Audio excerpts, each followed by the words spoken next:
Sindiran Rafathar pada Raffi Ahmad yang pamer mobil mewah bikin Nagita shock, kakak Rayanza ucap ini. Rafathar Malik Ahmad memberikan sindiran pada Raffi Ahmad yang niat pamer mobil mewah bikin Nagita Slavina kaget.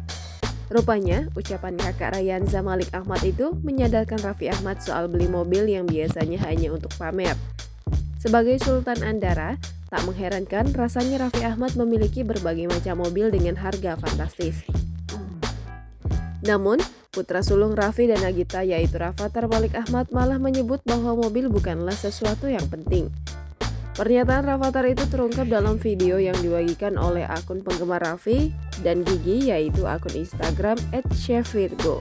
Di video tersebut terekam bos Rans Cilegon FC itu mengajak Rafathar untuk melihat mobil yang menjadi koleksi terbarunya. Sontak saja, Rafathar langsung menjawab bahwa mobil tidaklah penting, yang kemudian membuat Raffi dan Nagita Slavina melongo.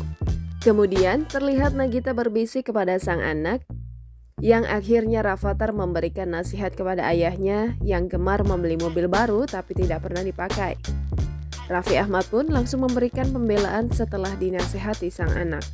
Ia menyebut jika mobil-mobilnya itu nantinya akan jadi milik Rafathar saat sudah dewasa. Raffi juga menyinggung soal membeli rumah di luar negeri. Sayangnya, ucapan Raffi itu mendapat respon tak terduga. Rafathar malah menyangka ayahnya akan berjualan mobil. Jangan lupa subscribe, share, komen, dan like ya!